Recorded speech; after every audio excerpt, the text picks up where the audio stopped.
So what are the chances a young woman who has spent a lot of her life here, hanging out with her gang friends, doing meth, first of all, born into a home of addicted parents, spent a lot of time in and out of jail. What are the chances that she would survive a suicide attempt even? Since I was a little girl, I was always known as the thief. I was always known as the black sheep, the one that never did good. My parents were addicts too. When my parents divorced, I kind of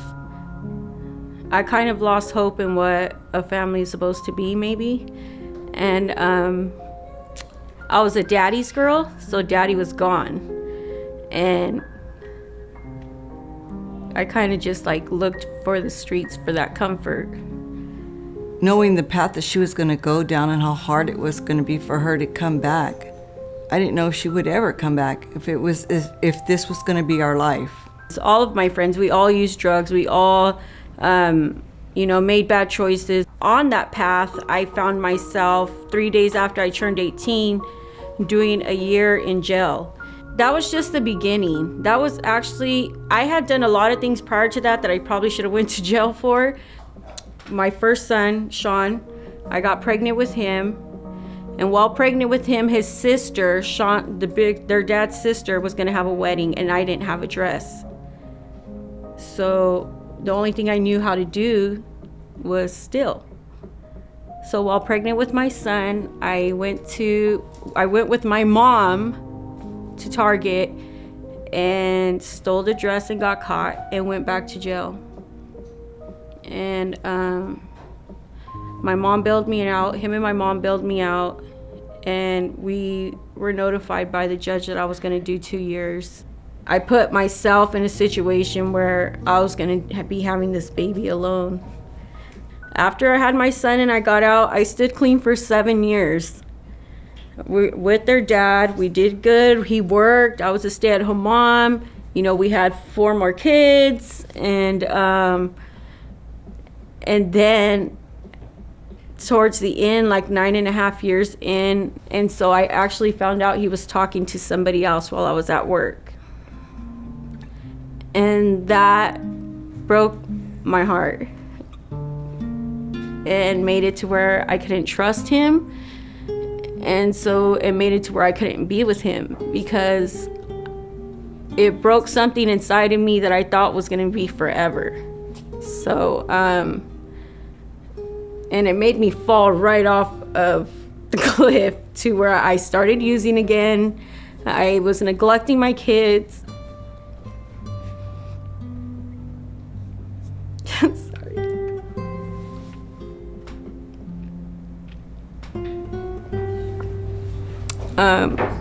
I made a lot of bad choices. Sorry. It's okay. And my kids suffered a lot because of my choices. I'm sorry.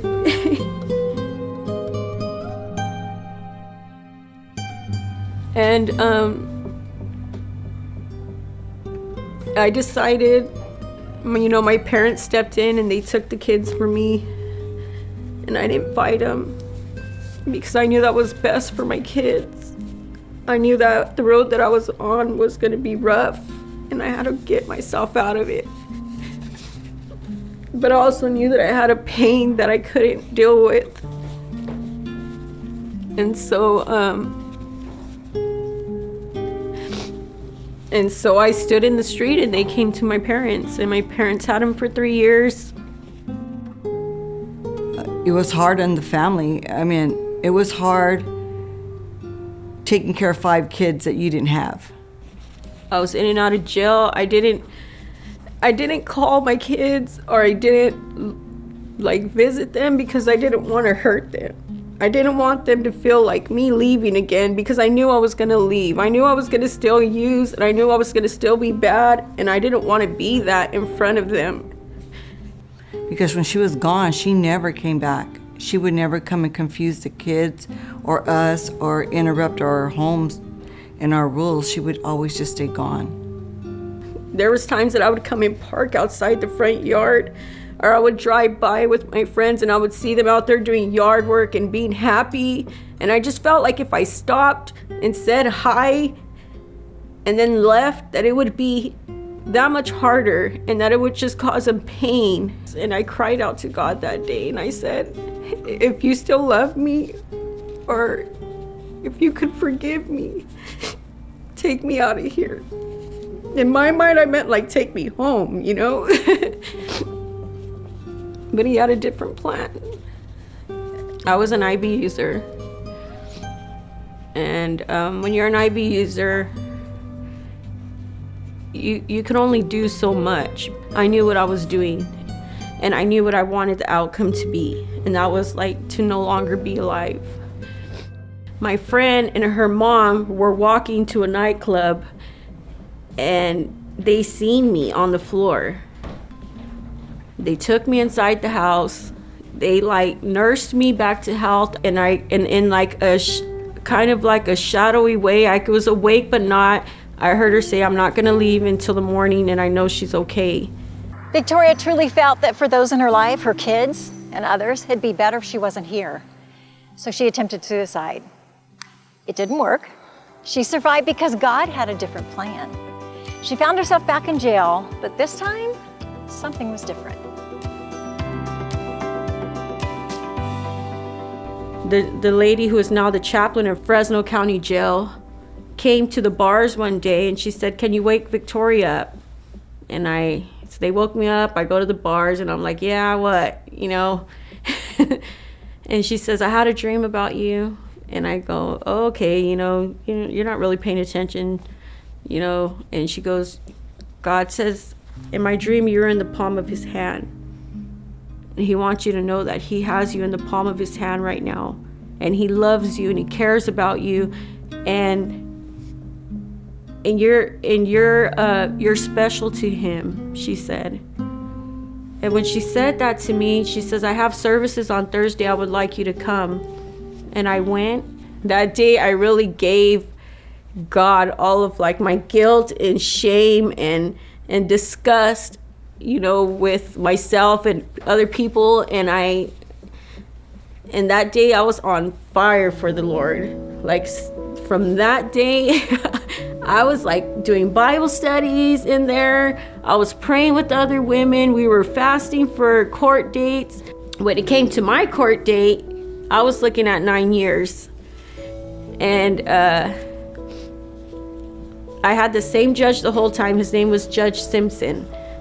And every time I went to jail, I had this judge. And he was looking through my file and he started naming all 5 of my kids. And he was like, what about Sean? What about Adrian? What about Ryan? What about Elijah? What about your daughter, Ariana? Do you think that they need their mother? I go, well, yeah. I go, but not this mother. Not who not the mom that I've been.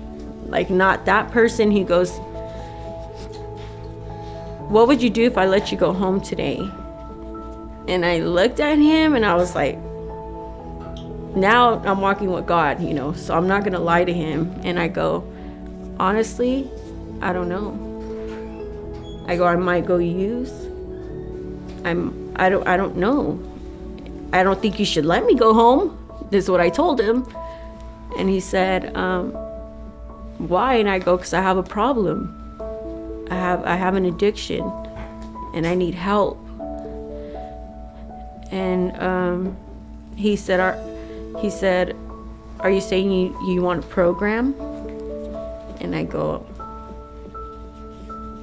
wow, maybe. They sent me back to my cell. 2 weeks later, Rosalina from Evangel Home comes. We do an interview with them for about 20 minutes, as long as it takes. She goes, I want you to know that you're a very good candidate for our program. And I go, does that mean I'm going to get to go? She said, well, it's up to the judge. The judge is the one who stepped in and said, Miss Rocha. And I stand up and I'm crying. And he said, I'm going to give you another chance to go home and be a mother to Sean, Adrian, Ryan, Elijah, and Ariana. And I'll never forget what my sister said when we drove up there. She said, I am not leaving you here. Because Evangel Home happened to be in the same neighborhood that I was running amok. I never knew what Evangel Home was. I was across the street using drugs, and I never even paid attention that this was a program for women, and so I go, let's just walk in, see what it's like, I'll never forget when I walked through that pink door. It was like peace just flooded over me. I put my suitcase down and I looked at her and I go, I'm staying. I was asked one time, wouldn't Evangel Home like to help more women? And of course we would. But I said, we are best at helping one woman 1,000 ways rather than 1,000 women one way. That was just kind of a generic description, but that's really what Evangel Home does best. We can take one woman and pour into her for 2 or 3 years and give her the 1,000 different little points she needs on the roadmap to get herself turned around. That's what Victoria did. That whole environment of the classroom, I think is key to changing who you were to who you want to be. It is through classes like these at Evangel Home that truly rebuilds women's lives. This is Recovery Chapel. This is where Victoria's life began again. The substance abuse class and anger management. Those two, I teach those two, and they, the light bulbs will go off and they'll say, hey, this is what I've been doing all my life. Well, I got to change it. It's not working. The anger management class, because I never thought that I was an angry person until I took that class. Most of the women make it. There's some that don't, they're not ready. But the ones that do, they take in all that Evangel Home gives them. The classes, the structure, the rules. It's hard at first. This is a very hard program.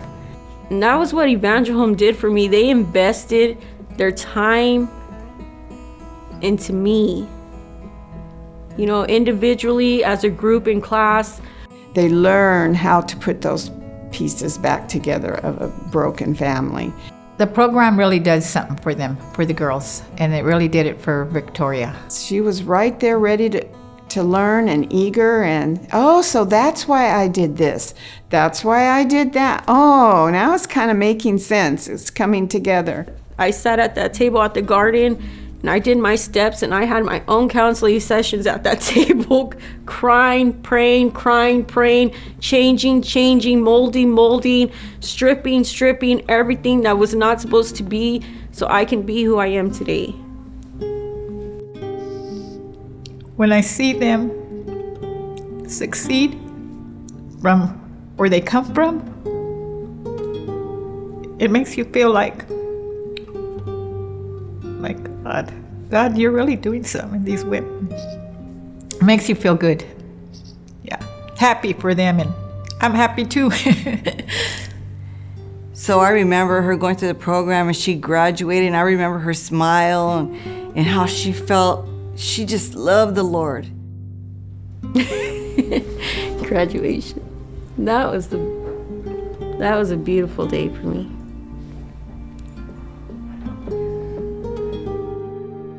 I never completed anything in my life. I never graduated high school. At that point, I felt like I wasn't a good mother yet,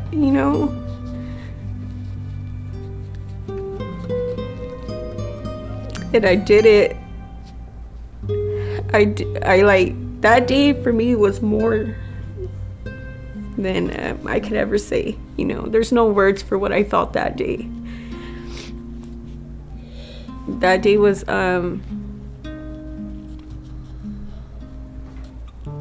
special, and it's something that I remind myself of all the time when, I remember some of the things that people say, but I remember what my dad said. When I was sitting there at graduation, he knelt over and he whispered in my ear, Remember everything everybody's saying about you because it's true. And people said some really good stuff about me. And it's hard to, like, you know, when you're the person who's lived your life, it's hard to see what other people see in you.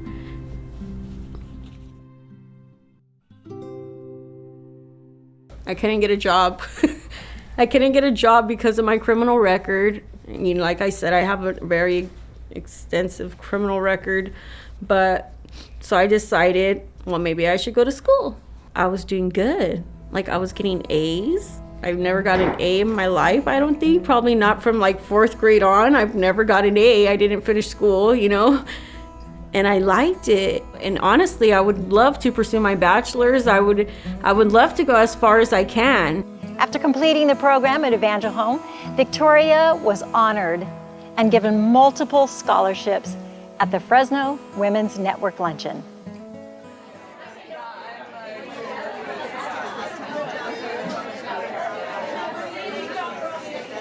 I'm grateful. I'm just grateful to be standing here today and receiving these awards. God gets all the glory. He gets all the glory for who I am today. So Victoria completed the program here at Evangel Home. Her life has just kept going. She's with her children. She's in college. She has a 3.85 grade point average, and her hope and her dream is to come right back here and serve others behind the pink door. And I love what I'm doing today. I love going to school. I love being a mother. Victoria's name is now here in the Hall of Faith. A whole lot of names. It keeps going, going, going, and going, and even beyond here. For all these women, for all their lives, God had a different plan. And thanks to you for your support and your prayer and your giving. We couldn't have done it without you. It's a transformation that only God could have done.